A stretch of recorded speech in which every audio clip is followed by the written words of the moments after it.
Okay, welcome back to the podcast. This is episode number 173 with my guest, Dr. Dawn Batson. Dr. Batson taught at Florida Memorial University. She ran a steel band program there, and I learned about her a little bit late in the game, but through my students at NYU, a lot of whom are from the Caribbean, various parts of the Caribbean, a lot of them from Trinidad, but from St. John, St. Thomas, you name it. But they all, not all of them, but a lot of them, it just seemed that they all studied with Dr. Batson, and they just kept talking about her as if she was sort of the second coming. And I trust my students when they tell me stuff like that, so I wanted to talk with her, and I reached out, and she was very gracious to respond and spent some time with me here on Zoom to talk about her career growing up in Trinidad and working with students from the Caribbean and teaching steel band, talking about her pedagogy, all that stuff. So she's amazing. She's a national treasure. She is also an amazing composer. She wrote a piece called Black Holes Do Exist, and it's mind-bending. So anyway, hope you enjoy this podcast. This is Dr. Dawn Batson. Okay, we'll talk to you soon. Bye. On your end. Yeah. Okay, fantastic. I can hear you just fine. Well, let me just turn my phone off here. Well, let's gavel this to order. Dr. Dawn Batson, I am really grateful for you doing this sort of out of the blue. I dropped you a line a couple days ago. And I think we had connected maybe a year and a half or 2 years ago, again, sort of just fleetingly about a piece of yours. I believe the title is Black Holes Really Do Exist. Is that correct? Black holes do exist. Do exist, excuse me. Because a student of mine, Leroy Simmons, at the time, this might have been 2 years ago, because Leroy, I think, graduated a year or two ago. Anyway, Leroy was like, you should check this piece out. And I had never heard of it, and I went and listened to it. And I thought to myself, whoever wrote this is someone I need to talk to, because this person is insane in all of the ways that I love.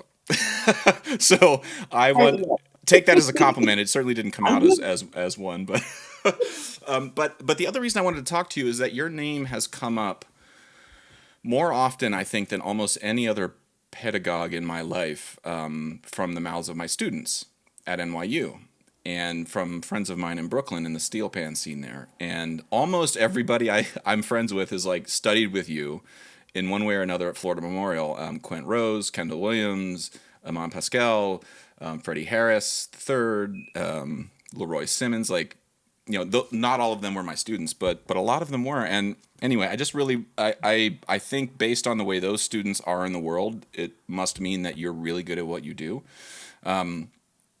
But that's a guess on my end. So I kind of wanted to hear from your end, just to sort of affirm what my guess is. But Dr. Batson, I'm really, are you okay with Dr. Batson or Dawn, or what do you prefer? You can call me Dawn. Okay, all right. I'm a formality guy, so it's really hard for me to do that, but I'll do my best. Well, Dawn, Dr. B. That's what a lot of my students call me. But Dawn is fine. Okay, all right. Well, Dawn, would you mind, just before we get into your pedagogy and your work at Florida Memorial, which I feel is just something that needs to be highlighted, because it seems to me to be a pretty crucial, in terms of education in the United States, you've had a pretty crucial impact on a lot of people. Could you tell me a little bit about, like, baby Dawn Batson and what got you into steel pan? I mean, you're from Trinidad, is that correct? Yes, I am. And can you talk just a little bit about your upbringing and what got you into education and pedagogy in particular, amongst many other things?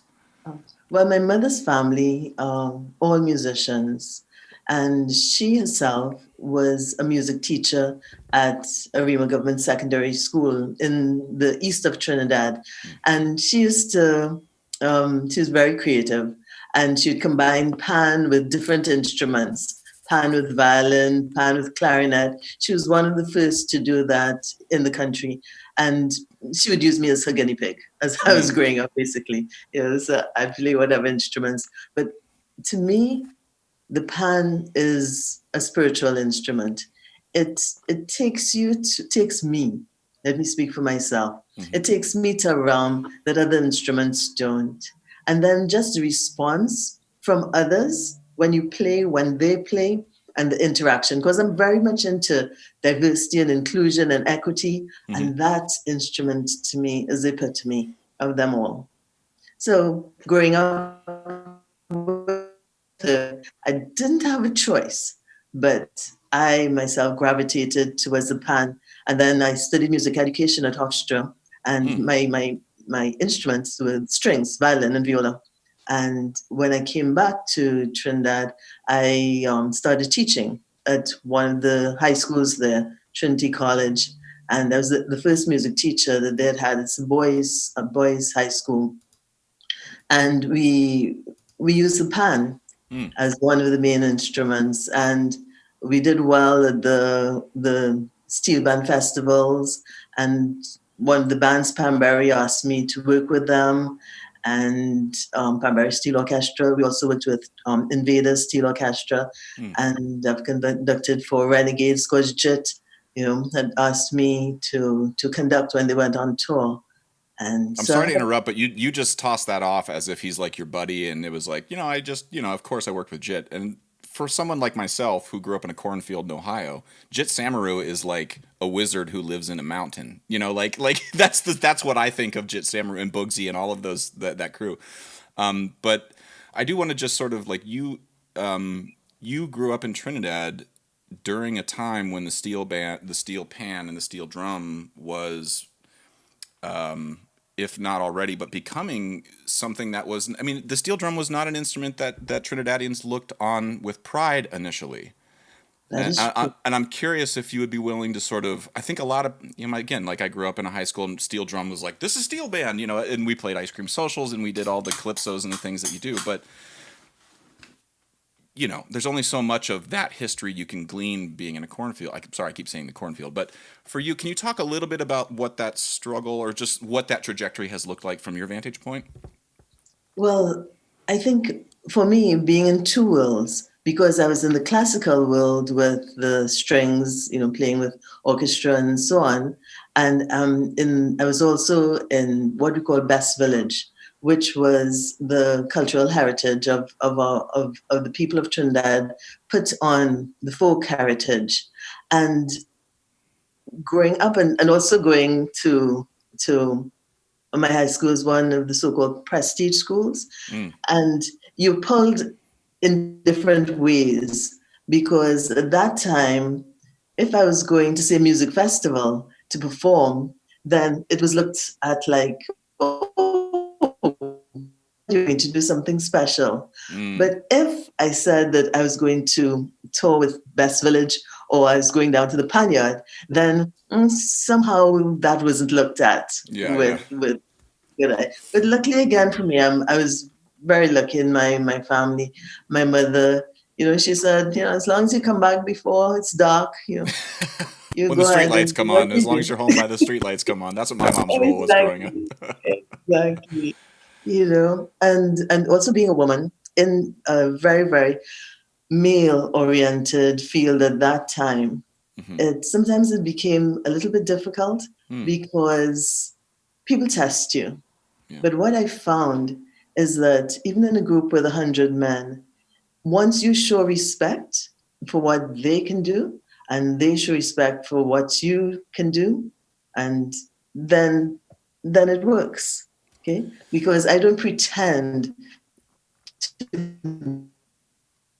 a player like Boogsy. I Hmm. don't pretend to be a player like a 5 or 6 year old. I'm really good. But I do have strengths, Yeah. and I think we can share those strengths, and that is what came through. I've told the story many times when one time a manager of a band came when I'd come back from undergrad, and he came to the house and he was looking for Don Batson, and I said, "Well, I'm Dawn," and at that time I was much smaller, Hmm. much younger, and he You said, can't be a "What's day your over woman?" like 29. You stop it over there. No, no, Quent told me to say that. It's fine. yeah, that sounds like Quest. That sounds like Quest. Smooth sound, but I know better. But anyway, So do I. It's fine. We're him anyway. Not. I mean, yeah. Yeah. yeah, yes. But so he said that, but you're a woman. I said, yep, I am. You're He very, said, very observant. Well done. yeah. He said, those men aren't going to listen to you, and he left. And Mm. then a week or so later, The manager then of Pambury Steel Orchestra came by and he said, I'm looking for Don Batson. I said, well, I'm Dawn Batson. And he said, oh, we heard about you wanted you to work with the band for festival. We wanted to do Rite of Spring. And I said, oh, that sounds good, but you see who I am? And he said, yeah, that's Nestor Sullivan. And he said, yeah, no problem. And, the rest was history. I had many years working classically with Pambury, means Pambury Chimaranga, forward with the struggle, Well, I'm, and I'm, I'm sorry to interrupt. I'm curious. You mentioned being a woman in a male dominated scene, and I'm not a historian, but I love the sort of the way the steel band came about, and where I sort of first started observing the steel band. The thing that blew me away, and still frankly to this day, is the diversity in the steel band. It's pretty equal. There's a lot of women in there, and now, a oh, lot of the women yes. play bass, and which is like the most physically active instrument of all. Well, I that was would my say favorite the instrument for gender the power disparities. hour. I feel like the bass section needs more gender diversity. It's all women. Like there's no, you guys don't let any men in there, and it's the most badass part of the section. But I've Wonderful. always felt like the steel band, like you're saying, it initially historically was male, Yeah. but it has felt like an organism, an ecosystem in which diversity.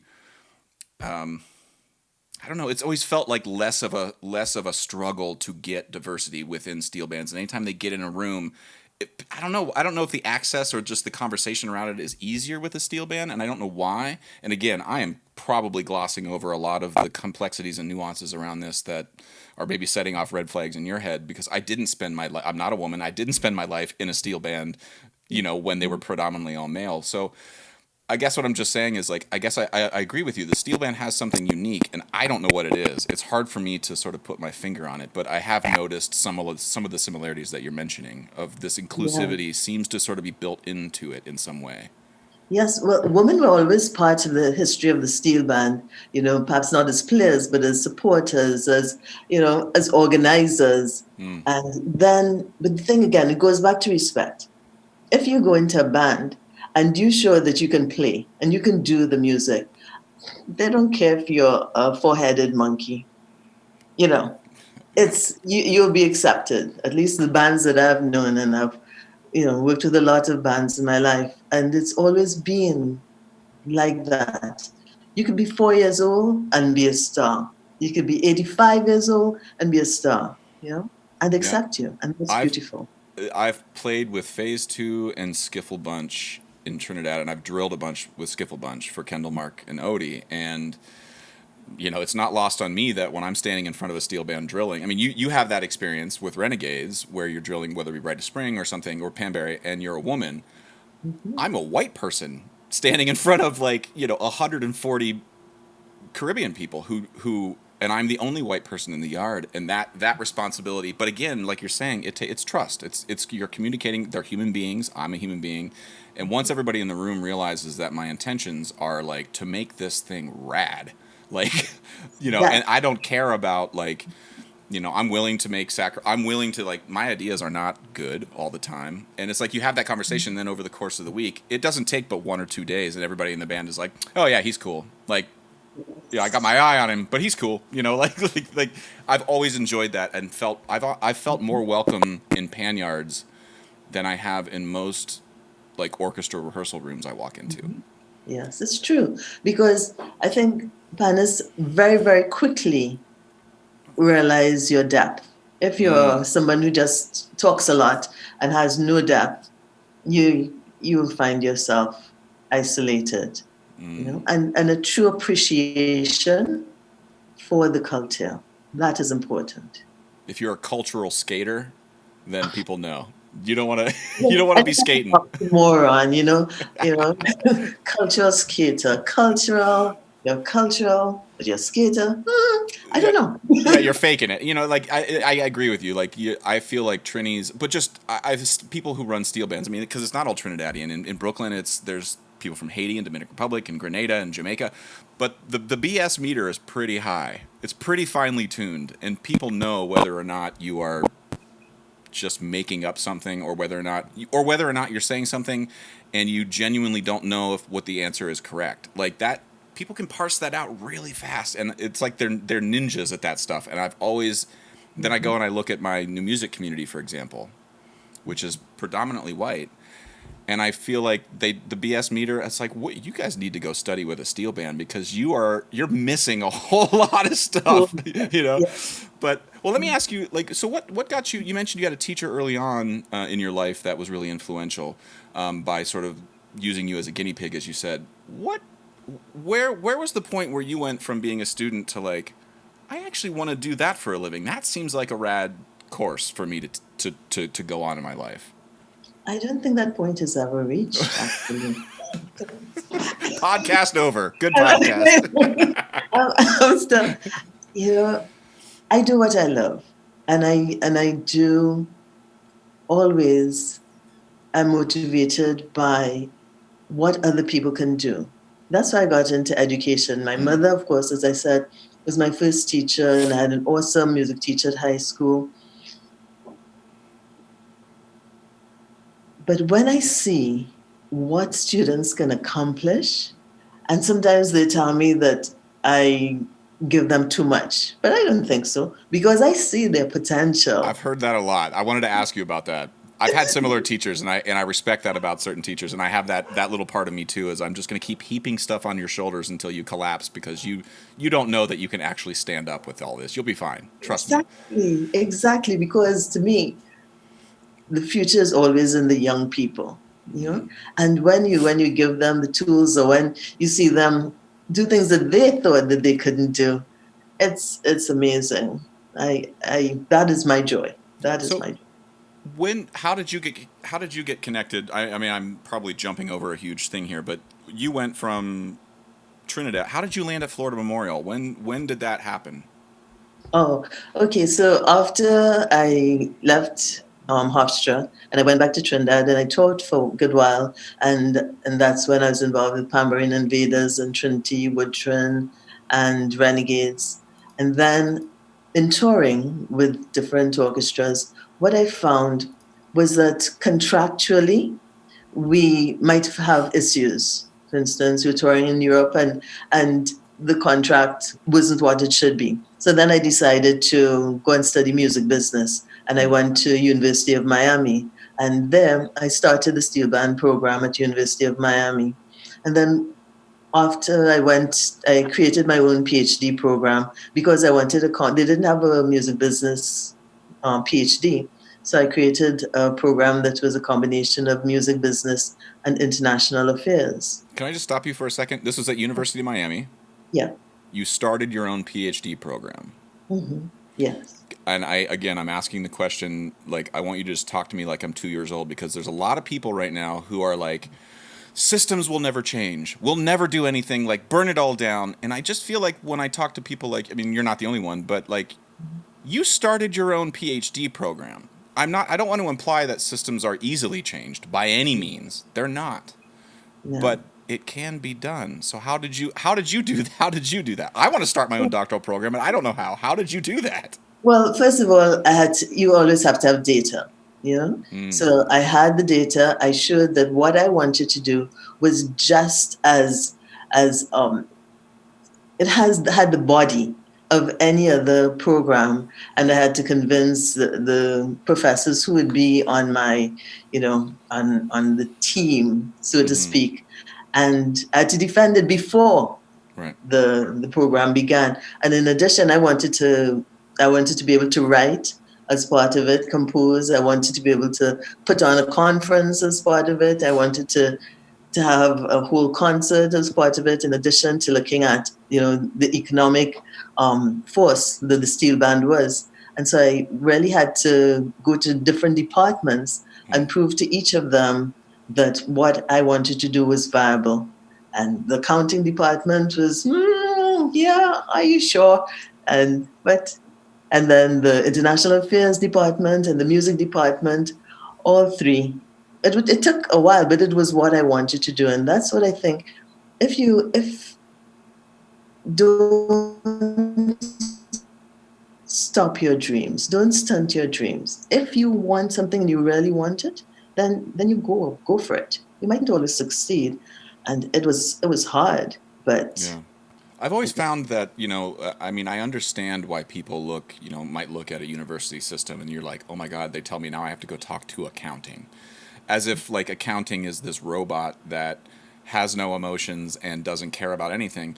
When in reality, when you go to accounting, there's like a person named Larry who's sitting at a desk who you can talk to because Larry has a wife and a kid and Larry likes music Yes. too. And if like you could just be nice to Larry, then Larry Mhm. turns around and he's nice to Steve and Steve is nice to Fran who then talks to the boss who loosens up the budget strings. Like that's Exactly. sometimes how it works too. And Yes. sometimes you go talk to Larry and Larry's not convinced and then but Larry is like maybe I'll see her again. And then you come back the next time and you say the same thing again, maybe a little different way, and Larry's like, you know what? She's right.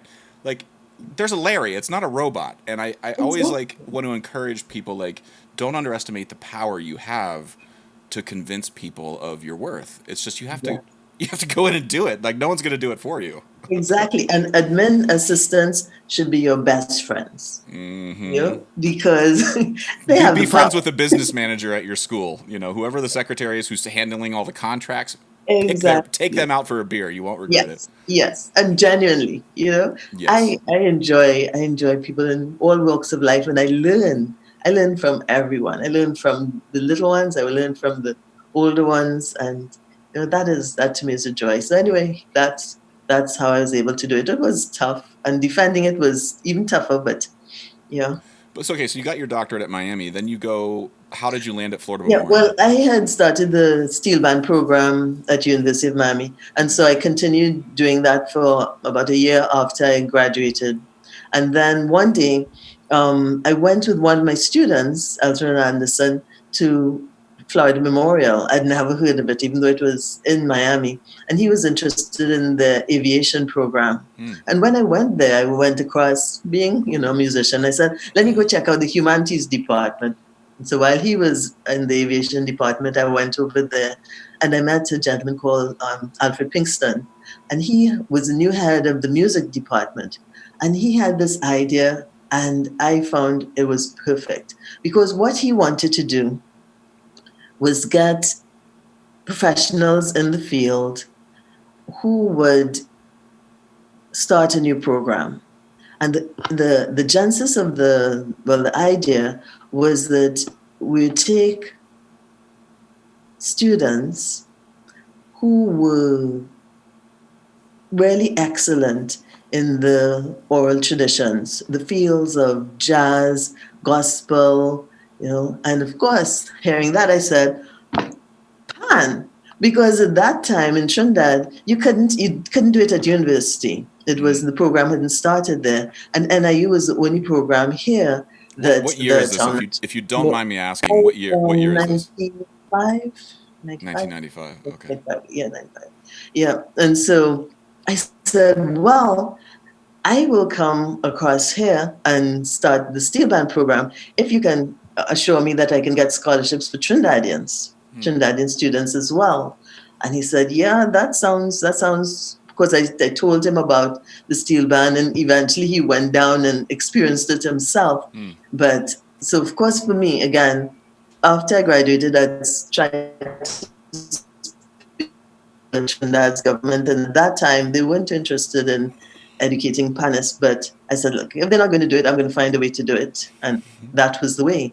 And so, organizing scholarships for students, and many of them came up and did dual degrees, and Hmm. then we had American students as well. So it was really, really an exciting area because you have all these top artists, and some of them didn't have the theoretical background, some did.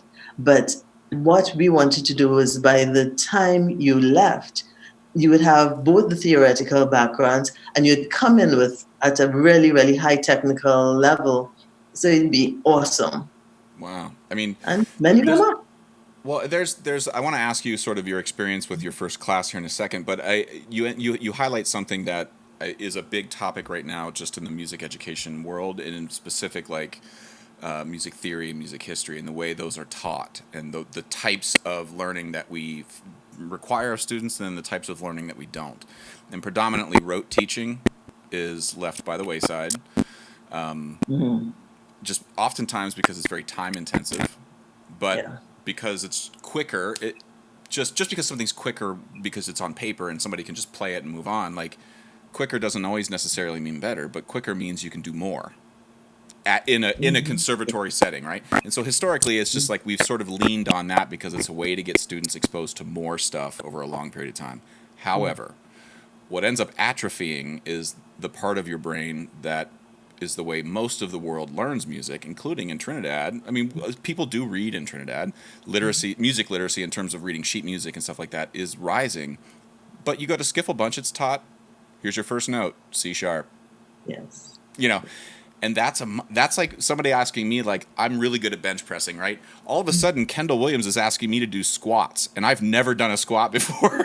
So I'm like here with these huge biceps, and I can't squat anything, and I feel like such a dummy in front of a band of 100. And there's an 8-year-old standing on a milk crate who can learn the tune quicker than I can, Hmm. and I'm standing here with my huge Yeah. biceps and my degree from Yale. Yeah. So Bring you down really fast. yeah. Well, but just to say that I think what it's important to me, and it's not lost to me that in 1995, you actually building this requirement in as sort of in doing it the other way, which is like you're coming from Trinidad, you have all of this other, you can do squats like nobody's business, but if I put a piece of sheet music in front of you, all of a sudden you can't lift it above your head, and Mhm. and it's fascinating to me that you really made an effort to tie those two together. Can you talk a little bit about, like, now that you're far enough, you're retired and you've looked back on your education, and I'm sort of going to ask the dumb question here, but was that the right approach? How do you feel like over the long haul, requiring your students to deal with both? What has been the fruit of that specific type of educational labor? I think you'd really have to ask the students about that, how they feel in their Mm, careers. But for me, I think it opens you up because too often we think of education in general in silos. We mm, think of history, we think of math, but life isn't like that. right. Every day you use math, every day you learn from history, hopefully. Some of us don't. It But seems like a lot of us don't, but we should be trying.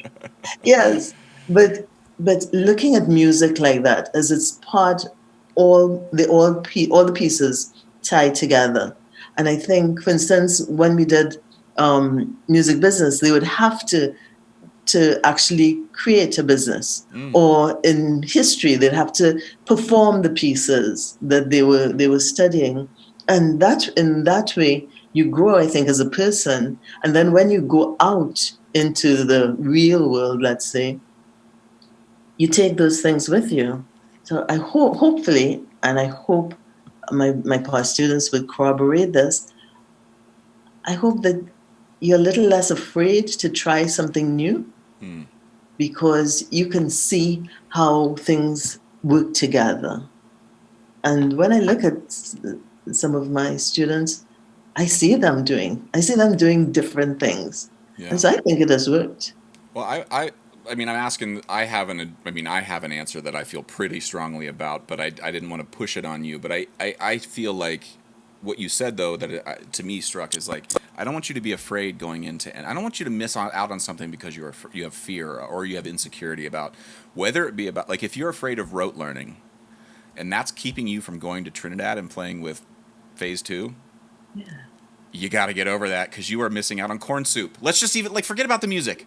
You're missing out Exactly. on Bacon Shark. You're missing out on Maracas Bay. You're missing out on the Savannah and all of the amazing stuff that comes with it.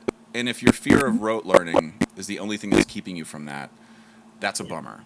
It's a real Yes. bummer. And if you're afraid of reading sheet music, you're also missing out on Debussy and Ravel and Rite of Spring and all of these other things. It's like, that's a bummer too. I'm not saying it's better or worse than corn soup, but it's just another awesome thing that people invented. And it would bum me out if you just never got to participate in that because you were afraid of somebody saying, "Oh, you missed that note. It was a C sharp instead of a C.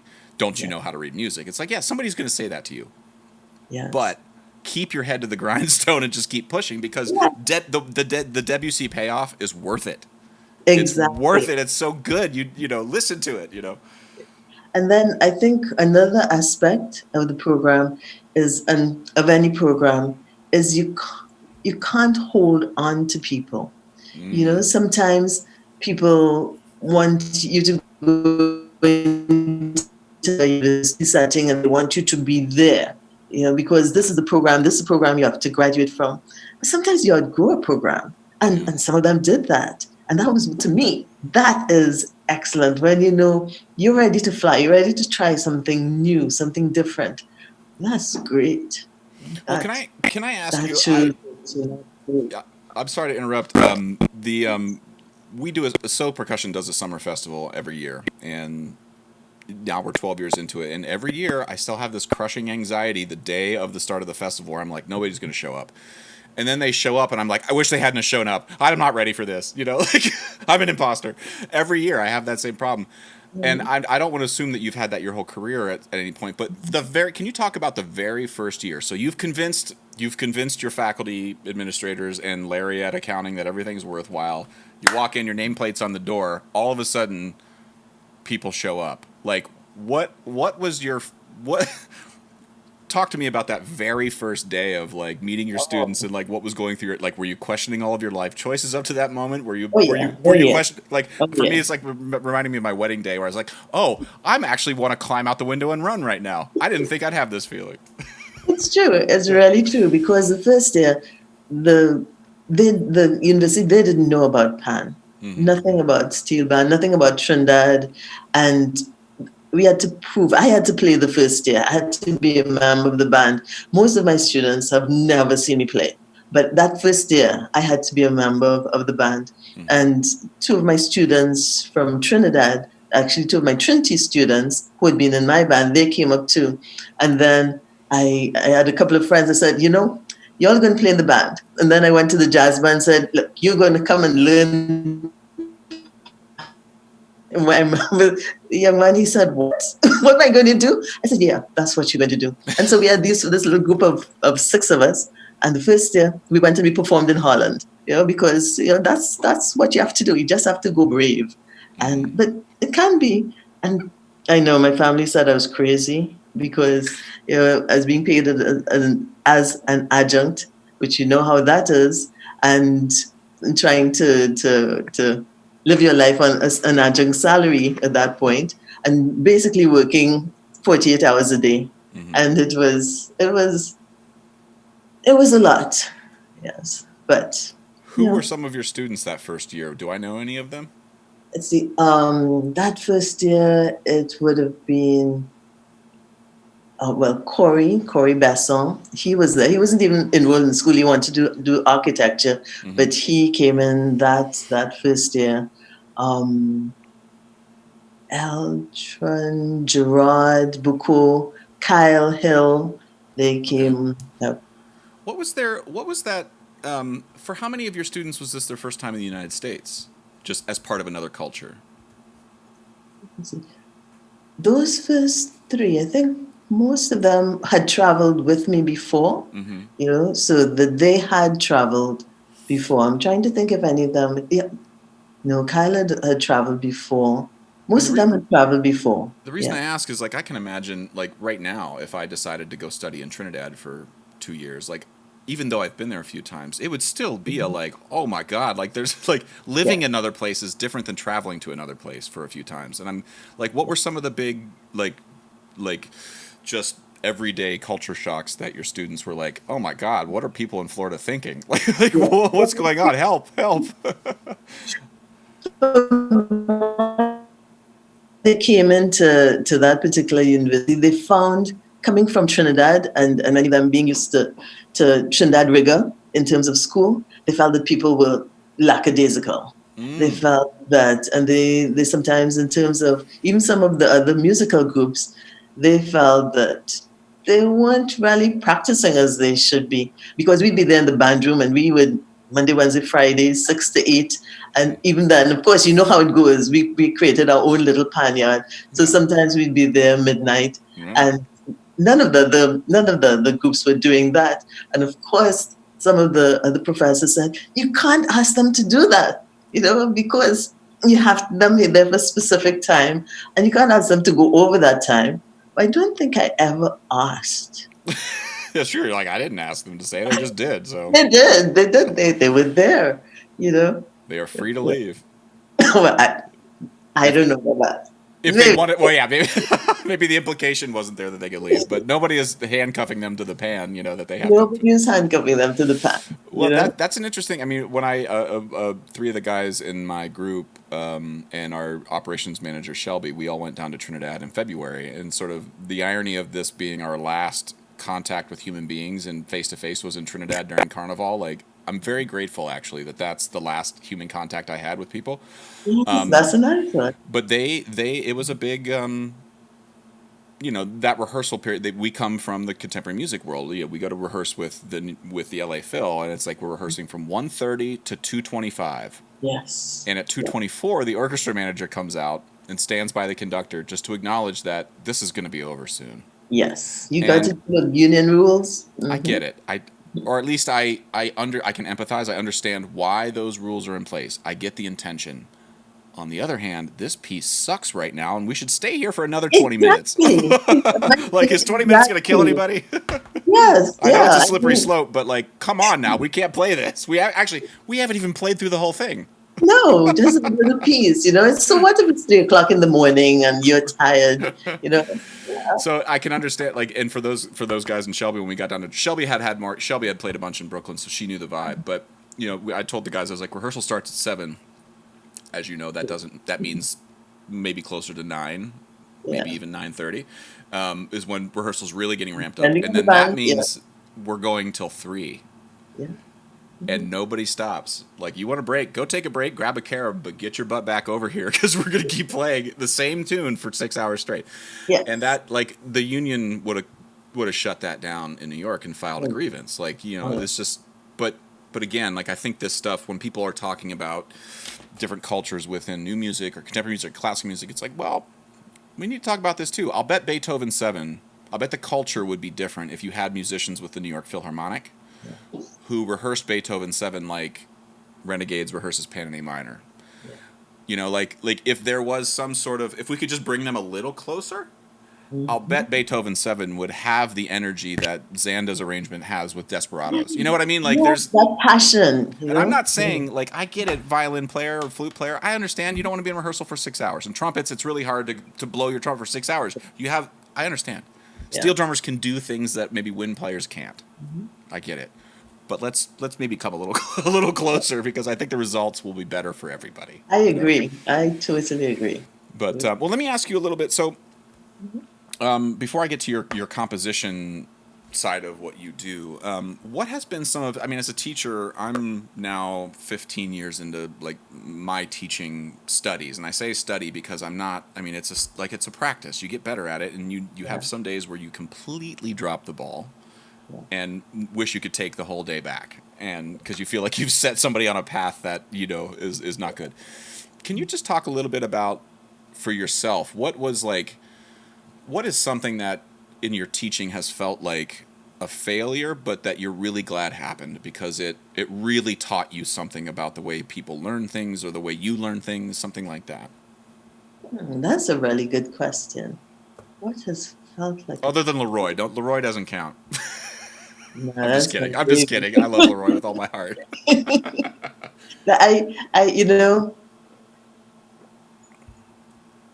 Leroy is special because, well, everybody's special. Yes, Quint. Yes, Kendall. Yes, Leon. Yes, John.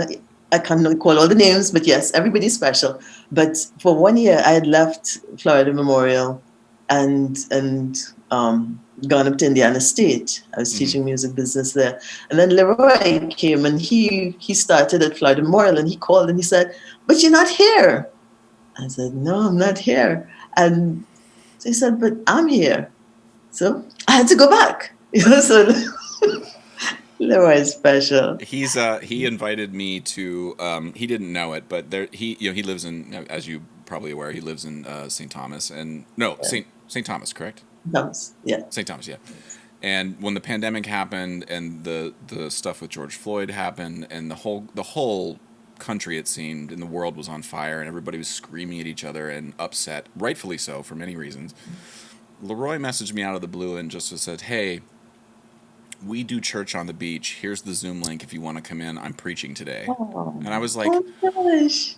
Oh, like totally out of the blue. Like, and I went and I sat there and listened to Leroy he was reading, he read a chapter verse and gave a little thing and then talked, and they all said, Yeah. I was just like, Leroy, you have no idea. You have no idea what, Oh like, my and so goodness. for me, I don't know, like, I just, again, that's one of the reasons I want to talk to you, because I think, I mean, Leroy's a good person, he's a good dude, but I think he is demonstrating something that has been demonstrated to him, and I don't want to assume that he's not mirroring something that you've mirrored to him, and that's why I wanted to speak with you. You got a whole crew. There's not one former student of yours who I've met who I've been like, wow, that's a real dud. Take that for what it's worth. But is there any moments in your own teaching? I know I'll give one from myself. There was a group. There's a piece by Xenakis called Poe. It's part of a larger piece called Pleiades, and it's all drums. There's 6 players, and it's really intense. You play with a click track because there's all these wild polyrhythms that people are playing 13 over 7, and it's totally nuts and awesome. And Xenakis' thing was like, he was a Greek composer, but like was an anti-government sort of rebel and had half of his face blown off by a tank missile. Like, so for him, his music is very evocative of like aggression and tanks rolling over bones and things like that. Like really disturbing stuff. Anyway, I'm in a coaching, and there was a woman who was in the group, and I said I was really hard on her about playing with a bigger sound in the moment, and not reading the room as like she was the one woman in the group with 5 other guys. I totally misread. I was just being like trying to teach her about Xenakis' music, and what was coming out was me being like, you need to play more like these dudes, and that's not at all what I in my head what I wanted. What I wanted her to parrot. I didn't want her to pretend to be a guy, and none of that. It was just like, I think you need to understand where this composer's coming from, so you can at least get yourself in that mindset. Yeah. And then, well, I'm not talking about you having a manly sound or a girly sound. Like, let's just understand the context. And it really ruined her for like 2 days, and I had to spend like. Luckily, the festival was 2 weeks long, so this happened right in the beginning. So I had 2 weeks to try to remedy the mistake. And now she sends me Christmas cards, and we're friends, and it's like, I'm not saying, but that moment really taught me a lot about myself. Is like, oh yeah, I can do a lot of damage if I'm super excited about this other thing, but I'm not reading the room. Like the room is also important, not just my particular piece of information I want to get across. And I now I'm sort of a little hesitant sometimes before I say stuff like that, just to sort of like, where's the room at? Who am I going to damage with what I'm about to say, and what mess I'm going to have to clean up after this? And I don't want to presume that you seem like a more thoughtful person than me, but is there any moment in your life where you told somebody something, and then on your drive home you were like, oops? You know, I don't regret telling people things, and I have told people a lot of things because I always come from a place of love. Mm, I'm definitely not perfect. I'm far from perfect. But for me, when I tell you something, and I very rarely tell somebody something directly, mm, because I will never tell you that you should do something this way. mm. That's just not me. Because I feel that there are 105 ways to play Bach. There are Right. 110 ways to play Bugsy, 125 ways to play Harmon. Mm-hmm. So I don't ever come from that because I'm always learning. My failures have been more, I think, more personal Mm.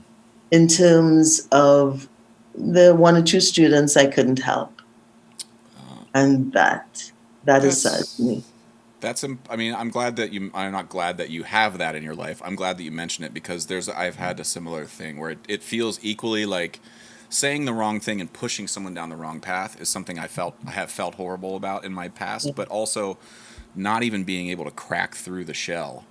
Yeah. I take personally. I don't blame the student. I No. mean, some days I do, and Yeah. it's sometimes mostly irrational. But I also am like, what am I doing wrong? What tool don't I have to crack through that facade? What am I? Why Yeah. can't I? And as a teacher, I admire that you say that about yourself, because that kind of sits on top of every failure that I've ever had. Like, I didn't Yeah. mention the students that I just completely like, because I don't want to use these words. These aren't the right words, but there's a point as a teacher where you sort of do have to you said this earlier, you have to let go, and that can feel like giving up. Yes. And that's not what it is, but it definitely feels that way. Like, you're not giving up on a student, but it definitely has that. It has that ode to it, you know. Yeah, it depends on the student. For instance, if you know that the student is going on to, really, really, learn and experience new and good things, then that's an easy letting go.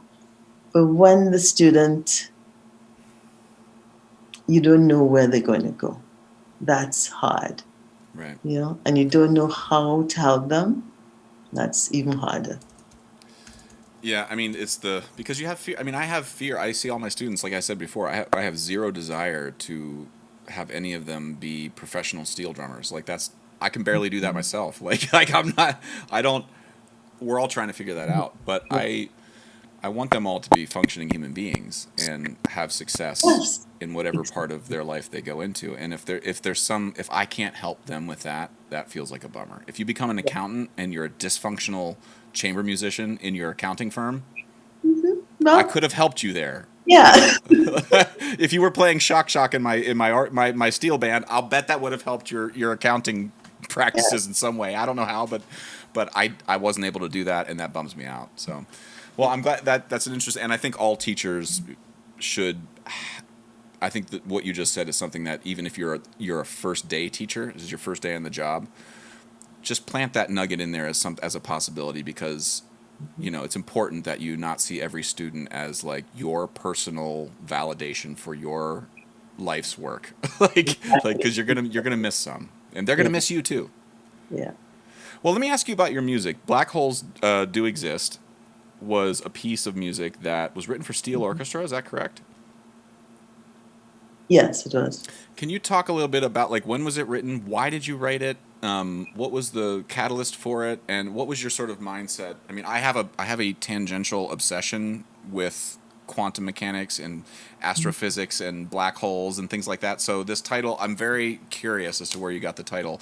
Anyway, because I love that stuff. But would you mind telling me a little bit about that piece in your compositional practice? Sure. I compose if I have to.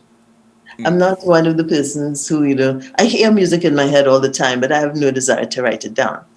But that particular piece, we wanted to go for the 2000 World Steel Band Festival in Trinidad, and we needed some music. And I always try.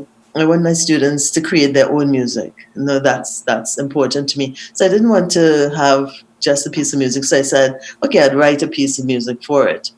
And one day we were in the band room, and one of the students, he did something that, and I can't even remember what it was, but I don't get upset very often. mm. I pretend I'm upset for long, long, long before That's I'm also a skill as a upset. teacher. Pretending you're upset. Exactly. Being a good actor or actress is really important. Yeah, yeah. But he did something that I just went into another dimension. I mean, he would not have known it, but in my mind, whoa, I was in a deep, deep hole, and Mm. and I came to realization, yeah, black holes do exist.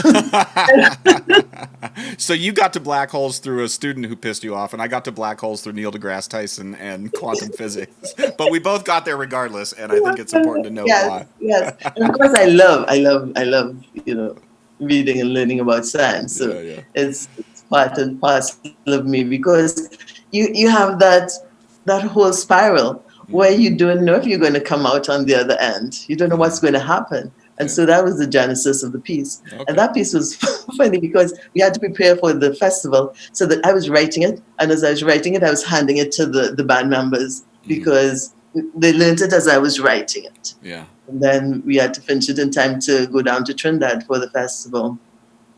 And actually, we tied for first in our ensemble class. So that was the first time an outside band had won a festival in Trinidad. So that was good. Outside band, and so they would call you a foreigner band or a foreign band, except most of your band was probably made up of Trinis, Yeah, right? Like, yeah, yeah. So it's exactly, it was a exactly. technicality. They got you on a technicality, but Yeah, yeah, yeah. Americans and Chinese and VIs and The but I'm one the not. one or two white guys in the group really gives it away that you're a foreign band if you're trying to hide. Well, that's is there a recording of the piece? I mean, I know there was a live thing up online, but is there Yeah, any proper that's recording? only one. Yeah, I think we did a again. I don't write for writing's sake, so I think there's a recording. It's not a very good one, but I think And we is had it done scored one. out? It was Quent would have that if anything. Okay, all right. I mean, because I would love to at some point when we can get back. Ooh, I'm, you I'm know sort what? of I'm programming stuff at NYU right now. We're doing the fall online because of the COVID stuff here, and I'm trying to sort of think of programming that we can send students like I don't know. I'm trying to think of stuff, and this piece. Every time I listen to this piece, I'm just like, this is like from outer space. This is like an alien came down and just tapped you on the head and was like, "Here's some music," and I really keep coming back to it. I'm just like, I got to figure out how to do this. Like, this has got to be done more than once. Like this, Yeah, we can't let actually, this happen I just one was time. chair. I was chair of the National Steel Orchestra in Trinidad. Um, not the one that's now, but the one that was then, and they did it, and so that should be scored. I I think that's score. I'll ask Quint. He and I have been texting a bunch recently about stuff. I'll ask him about that score. And And I Kendall, look in my files, and I should have it. And I'll ask Gerard. I think Gerard has it too. who's Gerard? Buko. Yes, Oh, he got was it. one Okay. of the first students. Yeah. And so you've since retired, and you are now in Indiana. And Indiana, and what do you yes. do now for what do you do now other than Well, sit inside your house like the rest of us? well, I retired because I have a daughter. She's 13, just turned 13. So I wanted to spend time with her because I was going between Indiana and Florida for a while, and that became a little too much too much. And so now I'm chair of the board of her school. And right now, what I'm doing is trying to figure out how to deal with students in school for COVID. And so I'm on webinars and Zooms and with the health department and just trying to figure it out how to keep everyone safe. And in addition, what I've been doing is I've been using the pan as an instrument for workshops and diversity, equity, and because what I find is as when I do those workshops, the pan, as usual, it brings everybody together. And these are people who have, corporate and art institutions that have never touched the instrument. But they come and they learn, and then I use that as an example of how we can get together, Mm. how we can utilize, we can just look at one thing and come together because we all have some basis that we can start to go together. Well, what as I mean, as you're, I agree 100% with everything you just said. I feel no need to add anything onto that. What are you in terms of your work on the school board? What has been is the perception I have seeing the meetings and stuff that have been going on at NYU and Princeton and places where I work and seeing my wife. My wife's a Lutheran pastor, and so she's trying to figure out how to open up her church in the fall if that's even possible, and she's getting health recommendations from the state of Connecticut like every 4 days. Is there a is it like when I mentioned earlier about systems being there's a Larry at the other end of the line making decisions, right? And it's just a person. The thing about all of these discussions happening right now is people want to talk about it as being this like, schools need to reopen. It's like, well, yeah, but there's a Don at the other end of that line trying to figure that out. Like this isn't. There's the government. There's the president saying yes, all of that.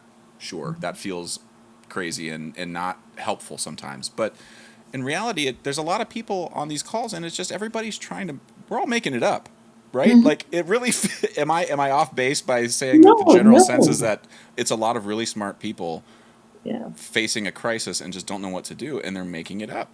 Yes. Because you start with science as a base and you Wait, wait, try wait. Sorry, to, stop. Say that one more time for people, and say it slow so people can hear it, because it's maybe the most important thing that you said so far this entire hour. Sorry.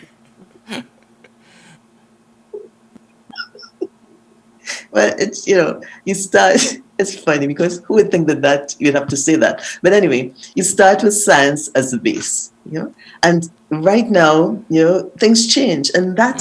that is because we're learning.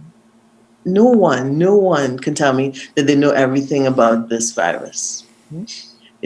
People are learning, and as days go by, we learn more and we change what we're doing based on the information that we have, be Mm-hmm. it new. So don't look back 5 weeks ago and say, but we were doing that then, and so we should be doing that now. No, we can't, because now we know more. We know we have to mask. We know we have to be physically distant. There's certain things we know that we have to do. We know that we don't necessarily have to wipe down our groceries, because that's not how it's transmitted. Mm-hmm. But again, you look at the basis. Hopefully, everyone, hopefully, everyone is starting from the basis that we care for our people. We care for our children. We care for everyone. So wearing a mask, it protects not only you, it protects the persons with whom you come into contact. And you started that step. Nobody's asking anybody to put on a suit of armor and walk on your hands. That might be a little bit difficult, but wearing a mask, being physically distant, not socially distant, and being creative, we can find ways to come together. Well, I feel like steel drum diplomacy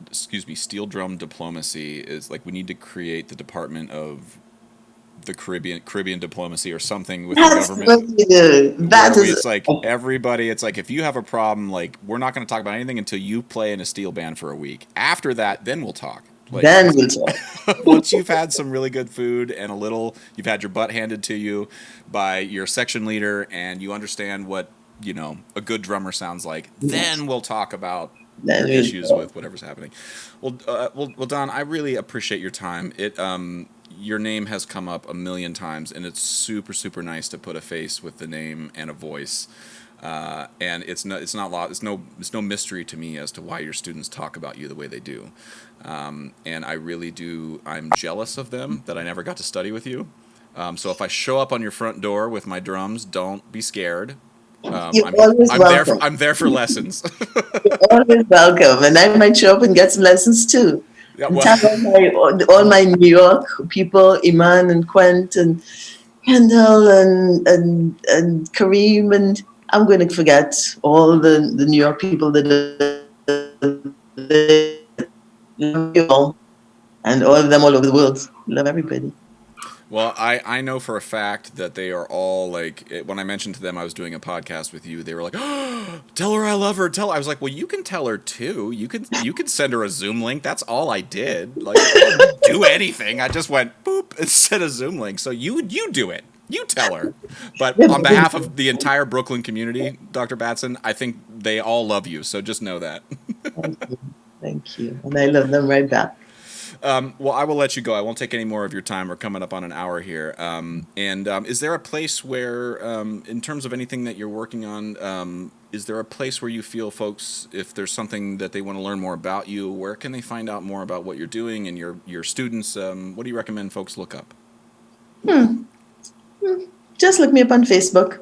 I'm probably people are trying to get me to start a blog, and I may do that. And if I do that, I'll let you know. Why are you not starting a blog? Don't you start with me too? I'm allowed. Yeah, that's true. You are. Are you? I just asked a question. Why are you not starting? Let me ask you this: if you were to start a blog, what would your blog be about? All sorts of things. All sorts of things. Pan and diversity and inclusion and equity. Because I look at what's happening today. I look at what's happening in our country, and it scares me. Because sometimes I feel that we're moving a little bit too far away from what should be the essence, that care for each other. And I guess that's what it would be about. And using the music as a center. Well, I do not want to put any pressure on you, seeing as how this is the first time we've met, and I don't want that to be the last thing you remember is that I tried to peer pressure you or bully you into doing a blog. But let me just say that right now there is no shortage of people who have opinions, but there is a real shortage of people who have substance. And you have the data points behind you to show that what you're saying is not bullshit. And I really, really would love, it would bum me out if 10 years from now the world had collapsed and if anyone could have been helped by one of your blog posts just to see the world in a slightly more nuanced way. I will come knock on your door and say, I told you should have started that podcast or that blog. So I would say I would love to see and hear your voice in the conversation more, because I think the reason people are asking you for it is because you've got a good one and you're smart and people will listen. So take that for what it's worth, but by all means, you do whatever you feel like is best for you. Thank you. I'll get started on it.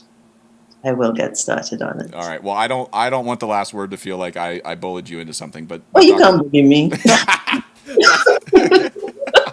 Well, I really hope my policy with the podcast is that the door is always open, and I love to talk to people more than once. There's no way that we're going to get to know each other in 1 hour. So let's just put a pin in this and come back to it. You're always welcome, and if there's anything you want to talk about, if there's some student of yours who's doing something awesome that I don't know about, you want to chat about, please don't hesitate to hit me up. And if you just want to talk and scream about stuff, masks policies that you're frustrated with that no one's listening to, I'm here for you. Thank you for everything that you're doing and for what you're giving to your students. You know, that's very special, and it means a lot. Well, thank you. You are quite welcome, and I genuinely appreciate it. And I think the students having you as their teacher prior to me makes my life super easy. So thank you. On that note, I will let you go. Dr. Dawn Batson, thank you so much for your time, and I hope to chat with you again sooner than later, okay? It's been a pleasure. All right, you stay safe, okay? You too. Take care. Bye.